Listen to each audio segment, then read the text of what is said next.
Responsabilité, le podcast de Charlotte Michon.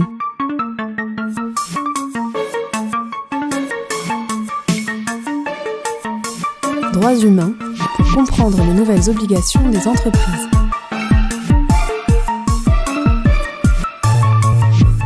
Bonjour à tous et bienvenue dans ce podcast consacré aux nouvelles responsabilités des entreprises en matière de droits humains. Je suis Charlotte Michon, je suis avocate et j'accompagne les entreprises dans la compréhension et la formalisation de leurs démarches droits humains et dans la conformité à leurs devoirs de vigilance. Et nous allons revenir aujourd'hui et poursuivre les discussions que nous avons eues il y a 15 jours sur les enjeux liés aux communautés locales pour les entreprises.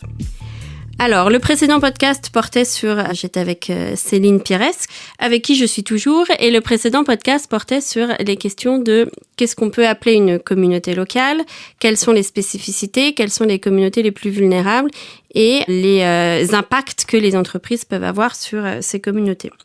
Et donc, nous continuons aujourd'hui la discussion avec deux sujets importants. La première, c'est la question spécifique des peuples autochtones et on va revenir avec Céline sur quelles sont les définitions, quels sont leurs droits et quelles sont les obligations pour les entreprises relatives à ces peuples autochtones. Et en seconde partie du podcast, nous parlerons plus globalement et plus généralement des réponses que les entreprises doivent avoir dans le cadre de leur devoir de vigilance et de l'engagement effectif qu'elles doivent avoir avec les communautés locales autour de leur site pour des démarches et des protections des droits humains réelles. Alors avant de passer un peu au comment les entreprises peuvent gérer précisément ces impacts, etc. Peut-être revenir sur la question des peuples autochtones qui est un vrai sujet, tu l'as cité plusieurs fois, qui sont donc des peuples spécialement protégés au niveau du droit international parce que particulièrement exposés à des risques de violation. Donc est-ce que tu peux nous indiquer vraiment quels sont les risques spécifiques et quels sont leurs droits spécifiques et peut-être déjà qui sont les peuples autochtones et tribaux, puisqu'à chaque fois tu dis autochtones et tribaux. Et donc, voilà, les points de vigilance pour les entreprises quand il y a autour de leurs activités directes ou indirectes ces populations. Oui, merci Charlotte. Oui, alors pourquoi je dis communauté locale et peuples autochtones et tribaux ? Parce qu'effectivement, même si l'expression peuple autochtone, le terme peuple autochtone n'a pas fait l'objet d'une définition internationale, ce sont des peuples que l'OIT, l'ONU, a reconnus comme population vulnérable et a légitimement protégé de manière renforcée par des instruments juridiques internationaux spécifiques. Les peuples autochtones, il n'y a pas de définition, je l'ai dit, qui fait autorité en droit international. Les deux textes de référence, c'est la déclaration de l'ONU sur les peuples autochtones et la convention OIT 169 sur les peuples indigènes et tribaux. Et du coup, s'il n'y a pas de définition, on a quand même des critères qui vont nous permettre d'identifier qui sont ces peuples autochtones et tribaux. Je ne vais pas ici tous les mentionner, il y en a un qui est fondamental. C'est le premier, c'est le crucial, c'est le sentiment d'appartenance ethnique, l'auto-identification. C'est-à-dire que ces peuples autochtones tribaux, indépendamment du fait qu'ils soient reconnus ou non par l'État, eh bien, ils vont se doter d'une identité collective distincte et s'auto-identifier comme peuple autochtone et tribaux. C'est le premier critère. Comment eux s'auto-identifient. Il y en a d'autres, c'est le fait d'avoir subi la domination d'autres groupes non autochtones, notamment par l'invasion de leur territoire. Une spécificité organisationnelle, sociale, culturelle, volontaire, pour se distinguer des autres, et une volonté aussi de transmettre ces spécificités culturelles, religieuses, spirituelles, aux générations futures. Et enfin, un fort attachement historique, très vivace, à leur terre, à leur territoire et à leurs ressources naturelles. Voilà un peu pour les critères d'identification, non pas de définition, mais d'identification des peuples autochtones et tribaux. J'entendais droits spéciaux spécifiques. Moi, j'aimerais simplement ici clarifier que ils n'ont pas des droits spéciaux, ils ont des droits universels qui vont être renforcés parce qu'on va considérer leur dimension collective. Et surtout, on va tenir compte de leur passé de discrimination, de vulnérabilité aggravée, liée à ce passé discriminatoire violent. Et donc, on a une protection renforcée par 2 instruments juridiques que j'ai mentionnés, la déclaration de l'ONU sur les peuples autochtones et la Convention OIT 169, où on va reconnaître la dimension collective de leurs droits pour tenir compte de leurs spécificités organisationnelles, structurelles, religieuses, culturelles. Donc des droits individuels qui vont partager avec des membres des communautés locales non autochtones, non tribales. Tous ont droit à des droits individuels. Mais on va rajouter une dimension collective. Ça va être le droit collectif à la terre, aux ressources naturelles, à la préservation et à la transmission de leur savoir traditionnel, à aussi une identité spirituelle religieuse propre. Et enfin, je le mentionnais en début de ce podcast, au consentement préalable libre et éclairé, dans certaines circonstances, notamment lorsque la prise de décision, le projet va impacter directement négativement leurs terres, leurs ressources naturelles, leurs sources d'eau potable ou leur savoir-faire traditionnel. Donc des droits collectifs des peuples autochtones et tribaux et des droits individuels. Les droits collectifs ici qui sont les plus saillants, c'est souvent le droit collectif des peuples sur leur terre. Parce qu'il faut comprendre la relation des peuples autochtones et tribaux avec leur terre. Ils se définissent foncièrement par la relation qu'ils entretiennent avec la terre et leurs ressources, si bien que pour beaucoup, le territoire a une valeur sacrée et qui va bien au-delà de l'aspect productif, économique qu'on entend nous. Et la perte de ces terres ancestrales, ça signifie pour beaucoup, en fait, une menace à leur survie. Donc pour les entreprises, puisqu'on parlait de risques liés à ces droits collectifs des peuples autochtones, va y avoir 2 attentions particulières avec le droit collectif à la terre et aux ressources naturelles. C'est d'abord l'identification des terres qui sont utilisées, appartiennent de manière coutumière aux peuples autochtones et tribaux. Et il y a un vrai problème de sécurisation des droits fonciers des peuples autochtones. Parce que si l'entreprise ne sait pas que cette terre appartient de manière coutumière à un peuple autochtone, on va générer des conflits par rapport à la sécurisation foncière des sites. Et le plus souvent, ce qu'on observe, c'est que les entreprises, lorsqu'elles arrivent sur un territoire, elles font une due diligence foncière, c'est-à-dire assez conformiste, peut-être trop conformiste, on va chercher le titre de propriété. Légaliste. Ouais. Exactement, légaliste. Et donc, du coup, on va passer à côté du titre coutumier, de la possession coutumière ancestrale dont disposent certains de ces peuples autochtones et tribaux, indépendamment du fait qu'ils soient reconnus par l'État. Donc la première chose à faire, c'est savoir où on met les pieds. À qui appartient de manière, je dirais, foncière par un titre cette propriété, oui, mais pas seulement. Chercher à connaître son contexte opérationnel pour savoir si, ancestralement, traditionnellement, la terre était occupée ou utilisée. Et puis le deuxième aspect important de ce droit collectif à la terre et la zone d'attention ici pour les entreprises, c'est les déplacements. Parce que quand l'entreprise a besoin d'accéder temporairement, ici de manière permanente à la terre, on a des déplacements de population qui doivent s'opérer.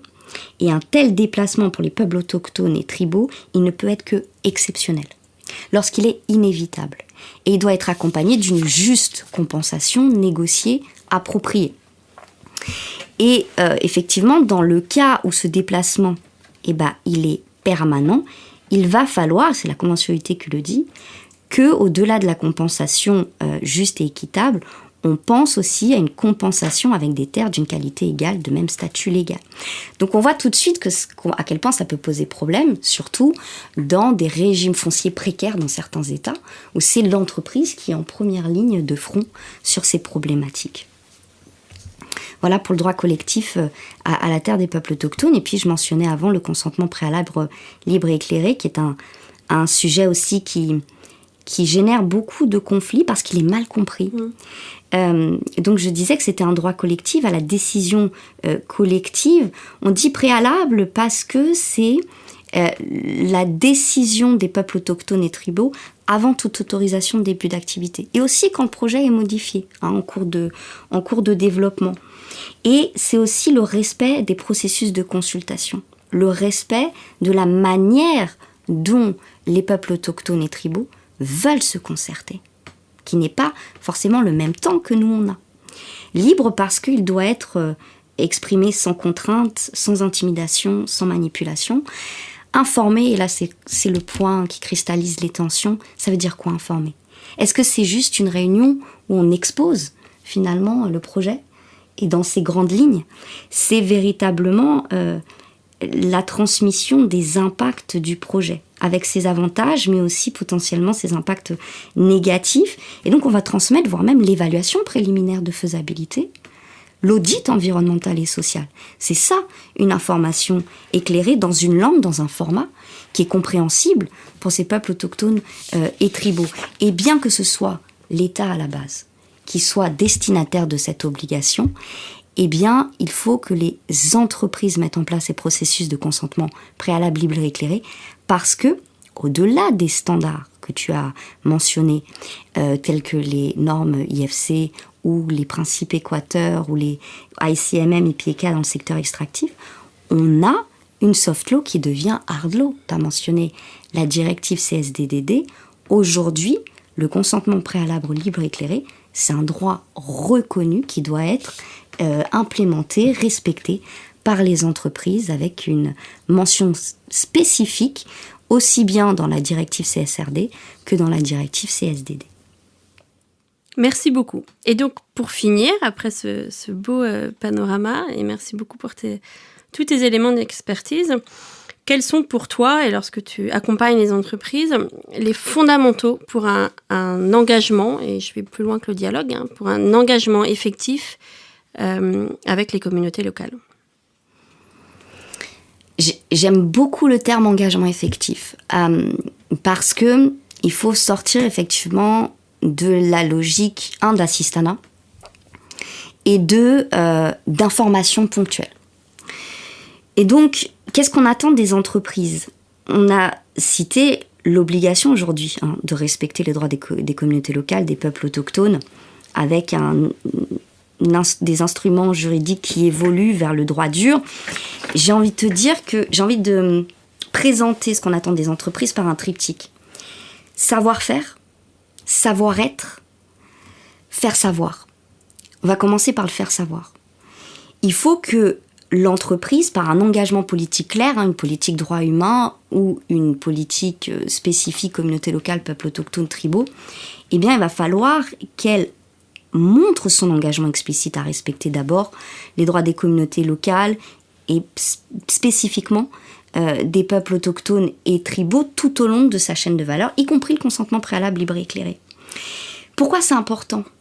Parce qu'il faut sortir de l'exotisme. Là où les communautés locales, aujourd'hui, elles sont conseillées. Elles sont guidées par des ONG qui ont l'expertise pour les guider. Et elles lisent les politiques droits humains, les communications officielles. Donc cet engagement politique clair de l'entreprise, elle va faire passer le message. On vous reconnaît comme partie prenante clé dans notre dialogue partie prenante. Et jusqu'à présent, on sait que le dialogue avec les communautés locales, c'était le parent pauvre des dialogues parties prenantes. Donc on vous reconnaît, on reconnaît que nos activités propres, les activités de nos partenaires commerciaux, fournisseurs tout au long de la chaîne de valeur, peuvent impacter négativement votre écosystème social, économique, environnemental, et on reconnaît qu'on peut être à l'origine de différents. Pourquoi c'est important ? Parce que ça va forger le respect qui va créer la confiance. Cet engagement politique clair. Créer la confiance pour permettre ce qu'on appelle la licence sociale d'opérer, qui est finalement l'acceptabilité sociale du projet. Donc un faire savoir. Après, il y a un savoir-faire, savoir les bons mécanismes de gestion en place. La diligence raisonnable en matière de droits humains, va falloir qu'elle inclue cette thématique. Entreprise, communauté locale. Il y a plusieurs éléments, rapidement. D'abord, une gouvernance. Il faut une gouvernance renforcée de droits humains, mais une gouvernance adaptée à l'engagement. C'est qui nos bons relais locaux ? Qui pour engager avec les communautés locales localement ? On parle notamment de community liaison officers, ceux qui vont gérer la relation au quotidien sur le site. Mais il y a une autre question à se poser. Qui pour faire remonter l'information de ce qui se passe sur le terrain jusqu'à la holding, jusqu'au niveau corporate, pour que finalement le groupe soient au courant de ces sujets, non pas seulement en situation de conflit, mais tout au long du processus d'engagement. Donc voilà pour la gouvernance. Et puis après, je parlais de diligence raisonnable. Il faut que ces évaluations d'impact en droit humain, prennent la perspective des communautés locales. J'ai vu trop d'évaluations d'impact en droit humain qui, sur le terrain, n'engageaient qu'avec 1 ou 2 représentants des communautés locales sur une quinzaine, une vingtaine de communautés locales impactées. Donc il faut faire appel aux connaissances et à l'expertise locale pour aller rechercher cette perspective des communautés locales au moment de l'évaluation des impacts. Et enfin, les mécanismes de plainte adaptés, remédiation d'impact adapté. Ça veut dire quoi ? Qui mieux que la communauté locale pour savoir quel canal est le plus approprié ? On pense souvent, et c'est souvent le cas, on a souvent ce qu'on appelle en anglais la complaint box, cette boîte de suggestions qui va être au milieu du village et qui va permettre de mettre le petit papier, ça suppose qu'on sait lire et écrire, pour effectivement effectuer le signalement. Ça ne suffit pas et c'est même pas approprié dans certains cas, notamment en zone de conflit. Personne ne va mettre le papier par peur de représailles, surtout si le village est occupé par l'armée. Donc il va falloir multiplier les canaux avec des canaux adaptés.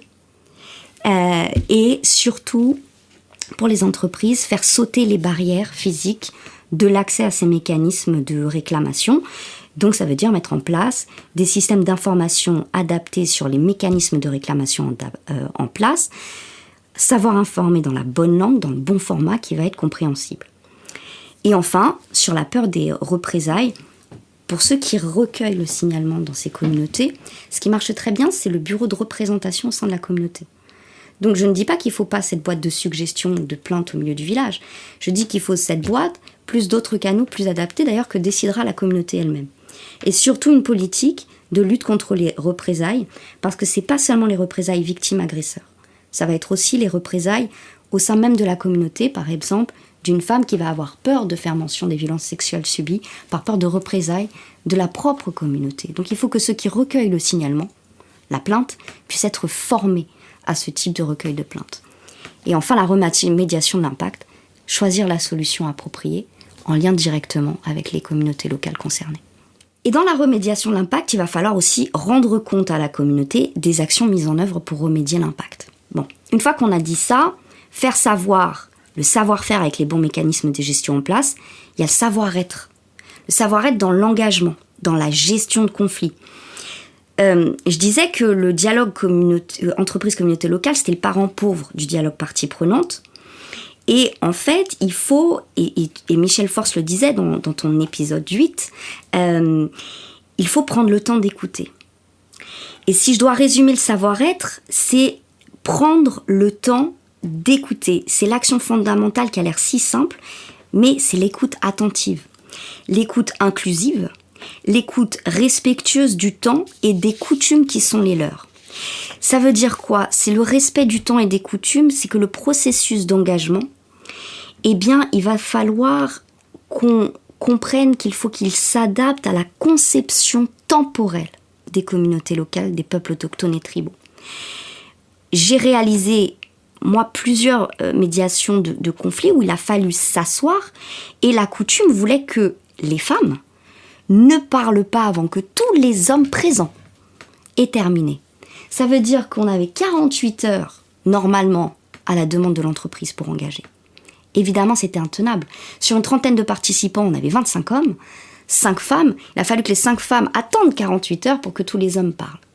Donc, on voit bien qu'il faut respecter et donner le temps de l'engagement, le temps de l'écoute. Ensuite, je disais une écoute inclusive. Ça veut dire que la consultation avec les communautés locales concernées, elle doit et elle peut exiger une sensibilité particulière. Il va falloir porter une attention accrue aux obstacles linguistiques, culturels, de genre auxquels les membres des communautés locales peuvent être confrontés et aussi les déséquilibres de pouvoir au moment de l'engagement. Donc, une écoute inclusive, on va devoir cibler les efforts pour aller chercher les sans-voix, inclure dans le processus les sans-voix, les femmes, les jeunes, les plus anciens, ceux qui sont atteints par exemple de maladies ou de handicap. Et encourager donc une participation beaucoup plus large, beaucoup plus étendue que les leaders communautaires. Et enfin, c'est l'engagement légitime et quotidien. Il ne faut pas confondre représentativité des intérêts et légitimité dans la représentation. Il faut engager quotidiennement, tu mentionnais un engagement participatif, significatif. Il faut que cet engagement se fasse au-delà des leaders représentant légitimement les intérêts, avec les membres de la communauté. Il y a des bonnes pratiques très intéressantes dans le secteur minier, notamment Newmont, qui a fait un forum de l'engagement. Et dans ce forum de l'engagement, on retrouvait les leaders, on retrouvait les femmes qui avaient un rôle dans la communauté, ce qu'on appelait les queens, les femmes reines, et des délégués qui représentaient les intérêts des personnes plus âgées ou les plus jeunes. Donc il faut trouver un moyen d'inclure effectivement ces groupes plus vulnérables pour que l'écoute soit inclusive. Et au moment d'engager, il faut comprendre que les femmes, elles ne sont pas disponibles à toute heure. Celles qui vont chercher l'eau, celles qui éduquent les enfants. Donc il faut l'heure de l'engagement aussi dont il faut tenir compte. Voilà en somme pour le savoir-être au moment de l'engagement. Donc je rappelle le triptyque, c'est faire savoir, savoir-faire, savoir-être. Et avec ça, normalement, on prévient les conflits. Et lorsqu'il y a conflit, on prévient l'escalade des conflits avant qu'il soit trop tard. Voilà ce que je voulais dire pour cette dernière partie. Parfait, bon, très clair. Bon merci beaucoup Céline. C'est fini pour aujourd'hui, donc on se retrouve dans 15 jours pour un nouveau podcast. Merci à tous.